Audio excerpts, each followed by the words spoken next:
Assalamualaikum warahmatullahi wabarakatuh.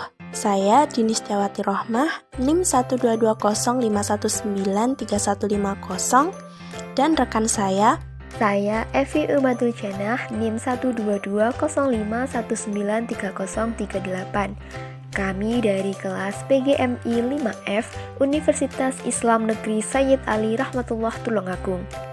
Di sini kami menyajikan podcast pembelajaran materi kelas 3 MI atau SD mengenai dongeng.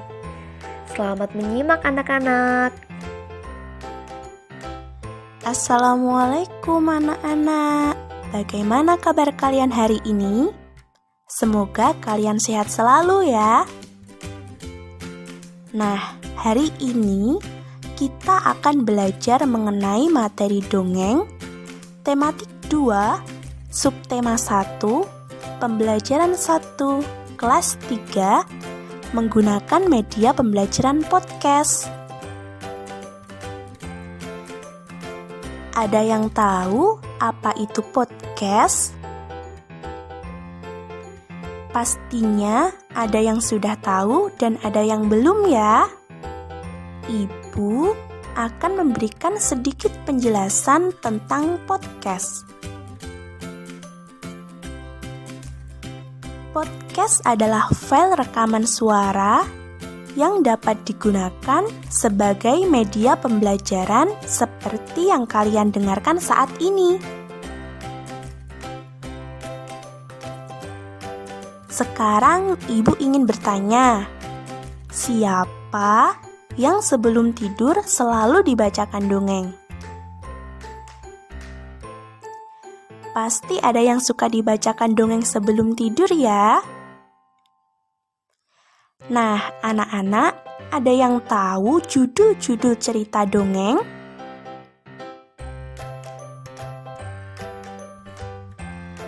Pastinya anak-anak sudah ada yang tahu mengenai judul-judul cerita dongeng. Seperti dongeng si kancil, harimau dan buaya, si kancil dan buaya, dan lain sebagainya. Karena hari ini kita mempelajari tentang dongeng, Ibu akan membacakan tujuan pembelajaran kita kali ini. Yang pertama, yaitu melalui kegiatan pembelajaran, peserta didik mampu menjelaskan pengertian dongeng. Yang kedua, melalui pembelajaran ini, peserta didik mampu mengidentifikasi unsur intrinsik di dalam dongeng. Nah, anak-anak, sebelum kita ke materi inti, terdapat petunjuk-petunjuk pembelajaran yang harus anak-anak perhatikan terlebih dahulu. Yang pertama, siapkan alat tulis-menulis seperti pena, pensil, penghapus, buku, dan lain-lain terlebih dahulu. Yang kedua, peserta didik harus menyimak dengan baik materi yang disampaikan.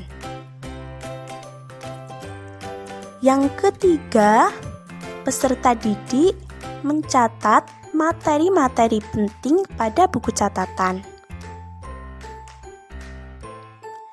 Yang keempat, pada akhir materi akan dibacakan dongeng dan peserta didik menyimak dongeng yang dibacakan. Yang kelima, peserta didik akan dibacakan soal-soal terkait dongeng yang dibacakan. Kemudian, anak-anak bisa menjawab soal dengan tepat di buku catatan. Yang keenam, setelah selesai, jawaban bisa dikirimkan pada grup WhatsApp dengan bantuan orang tua. Nah, anak-anak, demikianlah petunjuk-petunjuk pembelajaran yang perlu diperhatikan. Sekarang kita memasuki materi inti, yaitu penjelasan dongeng. Disimak baik-baik ya. Oke, anak-anak, Ibu mau tanya nih, siapa yang suka membaca buku, terutama buku dongeng? Wah, banyak banget ya yang suka baca buku dongeng. Nah, anak-anak ada yang tahu nggak sih dongeng itu apa? Kali ini Ibu akan menjelaskan apa itu dongeng. Pengertian dongeng itu ada banyak sekali.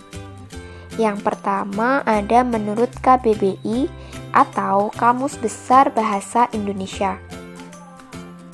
Menurut KBBI, dongeng adalah cerita yang tidak benar-benar terjadi. Sedangkan menurut pengertian lain, dongeng adalah bentuk sastra lama yang bercerita tentang kejadian luar biasa dan bersifat fiksi. Fiksi itu tidak nyata dan penuh khayalan, serta imajinasi dan tidak benar-benar terjadi. Nah, itu tadi pengertian dari dongeng. Kira-kira ada yang tahu nggak ya, struktur dongeng itu seperti apa? Struktur dongeng terbagi menjadi 3. Yang pertama ada pendahuluan. Pendahuluan adalah kalimat pengantar untuk memulai cerita dongeng. Misalnya, seperti pada zaman dahulu, bla bla bla, dan ada yang pada suatu hari. Nah, itu adalah contoh kalimat pendahuluan. Struktur yang kedua yaitu peristiwa atau isi. Di dalam peristiwa atau isi ini terdapat kejadian-kejadian yang disusun berdasarkan urutan waktu. Bagian dongeng yang terakhir yaitu penutup. Penutup adalah kalimat untuk mengakhiri cerita dongeng. Contoh kalimatnya, akhirnya mereka berdua hidup dengan bahagia, dan lain-lain. Oke, sekarang kita lanjut ke ciri-ciri dongeng ya. Ciri-ciri dongeng yang pertama yaitu dongeng diceritakan dengan alur yang sederhana. Yang kedua, karakter tokohnya tidak diceritakan secara rinci. Yang ketiga, pendahuluannya singkat dan lebih menekankan pada peristiwa atau isi. Yang keempat, cerita singkat dan bergerak cepat. Yang kelima, peristiwa dalam cerita merupakan khayalan atau fiktif dan tidak benar-benar terjadi. Nah, anak-anak, yang terpenting dalam cerita dongeng ada dalam unsur intrinsik. Unsur intrinsik adalah unsur-unsur yang terdapat dalam cerita dongeng. Unsur intrinsik dalam sebuah cerita ada tema, latar, alur, tokoh, penokohan, sudut pandang, dan amanat. Sekarang kita bahas satu-satu ya. Yang pertama tema. Tema merupakan suatu gagasan pokok yang mendasari terbentuknya sebuah dongeng. Misalnya, tema persahabatan, keluarga, kesedihan, dan lain-lain. Unsur yang kedua yaitu latar. Latar merupakan keterangan mengenai waktu, tempat, dan suasana dalam sebuah cerita dongeng. Contoh latar tempat seperti di sungai, rumah, hutan, dan lain-lain. Latar waktu seperti pagi hari, siang hari, sore hari, ataupun malam hari. Latar suasana seperti menakutkan, menyenangkan, dan lain-lain. Unsur yang ketiga yaitu alur. Alur adalah urutan peristiwa dalam sebuah dongeng atau jalannya cerita. Unsur yang keempat adalah tokoh. Tokoh yaitu para pelaku dalam sebuah cerita dongeng, bisa hewan, manusia, atau tumbuhan. Unsur yang kelima yaitu penokohan. Penokohan adalah karakter atau watak tokoh, seperti baik hati, dermawan, suka menolong, dan lain-lain. Unsur yang keenam yaitu sudut pandang. Sudut pandang adalah posisi pengarang dalam memandang suatu peristiwa dalam sebuah cerita. Unsur yang ketujuh yaitu amanat. Amanat adalah pesan moral yang ingin disampaikan oleh penulis kepada pembaca atau pelajaran yang dapat diambil dari sebuah cerita. Nah, anak-anak, sekarang Ibu akan membacakan sebuah dongeng yang berjudul Kisah Bunga Mawar dan Pohon Bambu. Disimak baik-baik ya anak-anak, karena pada akhir pembelajaran nanti Ibu akan memberikan soal mengenai dongeng yang telah Ibu baca. Kisah Bunga Mawar dan Pohon Bambu. Di sebuah taman, terdapat taman bunga mawar yang sedang berbunga. Bunga mawar memang memiliki daya tarik yang menawan. Semua orang suka mawar. Itulah salah satu lambang cinta. Sementara itu, di sisi lain taman ada sekelompok pohon bambu yang tampak membosankan. Maka tak heran jika pohon bambu selalu cemburu saat melihat taman mawar dikerumuni banyak orang. "Hai bunga mawar," ujar sang bambu pada suatu hari. "Tahukah kau, aku selalu ingin sepertimu. Berbunga dengan indah, memiliki aroma yang harum, selalu dipuji cantik, dan menjadi saksi cinta manusia yang indah." Lanjut sang bambu dengan nada sedih. Mawar yang mendengar hal itu tersenyum. "Terima kasih atas pujian dan kejujuranmu, bambu," ujarnya. "Tapi tahukah kau, aku sebenarnya iri denganmu." "Aneh sekali, mengapa kau iri denganku?" tanya pohon bambu. "Tentu saja aku iri denganmu. Coba lihat, kau punya batang yang sangat kuat. Saat badai datang, kau tetap bertahan, tidak goyah sedikit pun," ujar sang mawar. "Sedangkan aku dan teman-temanku, kami sangat rapuh. Kena angin sedikit saja, kelopak kami akan lepas. Hidup kami sangat singkat," tambah sang mawar dengan nada sedih. Bambu baru sadar bahwa dia punya kekuatan. Kekuatan yang dia anggap biasa saja ternyata bisa mengagumkan di mata sang mawar. "Tapi mawar, kamu selalu dicari orang. Kamu selalu menjadi hiasan rumah yang cantik atau menjadi hiasan rambut para gadis." "Ah bambu," ujar mawar sambil menggeleng. "Kamu tahu, manusia sering menggunakan dirimu sebagai alat untuk mengalirkan air. Kamu sangat berguna bagi tumbuhan yang lain. Dengan air yang mengalir pada tubuhmu, kamu menghidupkan banyak tanaman," lanjut sang mawar. "Aku jadi heran, dengan manfaat sebesar itu, seharusnya kamu bahagia, bukan iri padaku." Bambu mengangguk. Dia baru sadar bahwa selama ini dia telah bermanfaat untuk tanaman lain. Sejak percakapan dengan mawar, sang bambu tidak lagi merenungi nasibnya. Dia senang mengetahui kekuatan dan manfaat yang bisa diberikan untuk makhluk lain. Nah, itu tadi kisah dongeng yang Ibu ceritakan.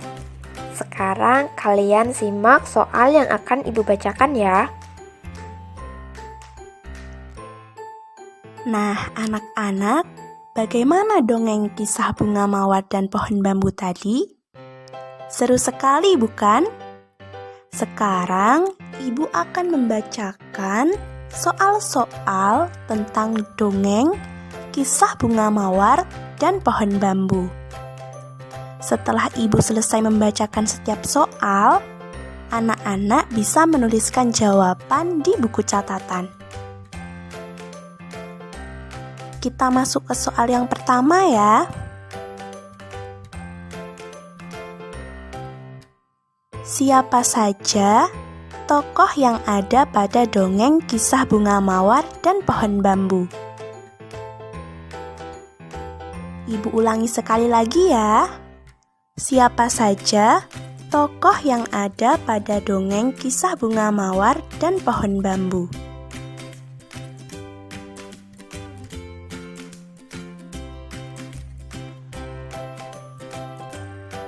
Kita lanjut soal nomor 2 ya. Di mana latar cerita pada dongeng Kisah Bunga Mawar dan Pohon Bambu? Ibu ulangi sekali lagi. Di mana latar cerita pada dongeng Kisah Bunga Mawar dan Pohon Bambu?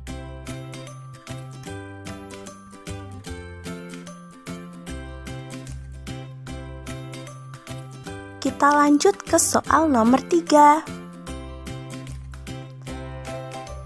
Mengapa pohon bambu iri kepada bunga mawar? Ibu ulangi sekali lagi. Mengapa pohon bambu iri kepada bunga mawar?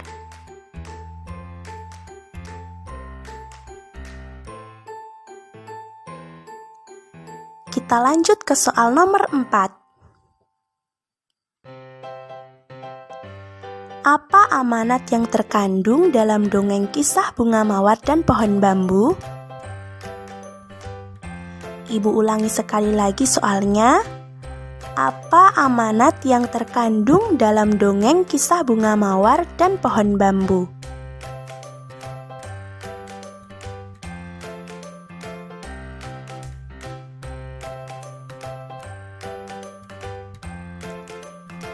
Kita lanjut ke soal nomor 5.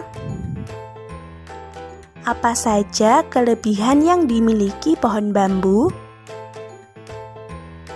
Ibu ulangi sekali lagi. Apa saja kelebihan yang dimiliki pohon bambu?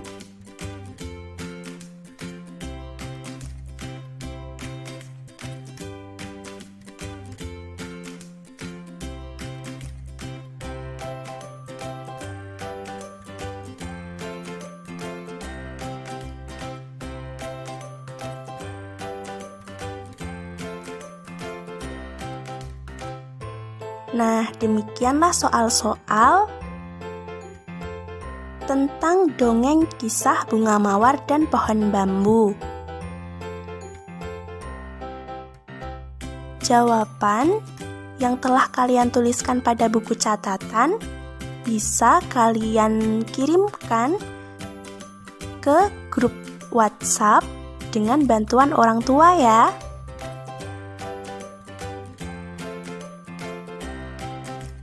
Nah, anak-anak, tidak terasa penjelasan materi sudah selesai. Sebelum kita mengakhiri pembelajaran, kita buat kesimpulan materi bersama-sama ya.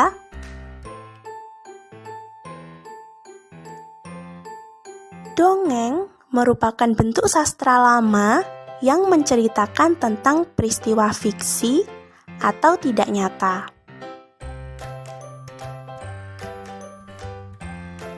Struktur terdapat dalam dongeng ada 3, yaitu pendahuluan, peristiwa atau isi, kemudian penutup.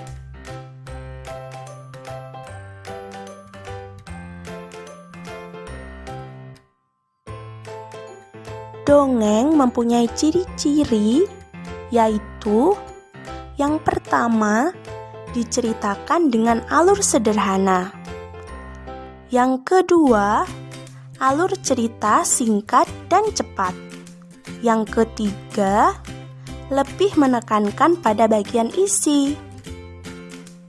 Yang keempat, tokoh yang ada tidak diceritakan secara detail. Yang kelima, peristiwa yang ada di dalamnya hanya khayalan atau tidak nyata. Yang keenam, ditulis dengan gaya pencitraan lisan. Unsur intrinsik pada dongeng ada 7, yaitu yang pertama tema, yang kedua latar, yang ketiga alur, yang keempat tokoh, Yang kelima, penokohan. Yang keenam, yaitu sudut pandang. Yang ketujuh, yaitu amanat. Nah, itulah kesimpulan pembelajaran kali ini. Jika ada yang kurang dipahami, bisa ditanyakan melalui grup WhatsApp. Terima kasih atas perhatian dan antusiasme belajarnya. Jangan lupa untuk lebih giat belajar. Sampai jumpa di pertemuan selanjutnya. Wassalamualaikum warahmatullahi wabarakatuh.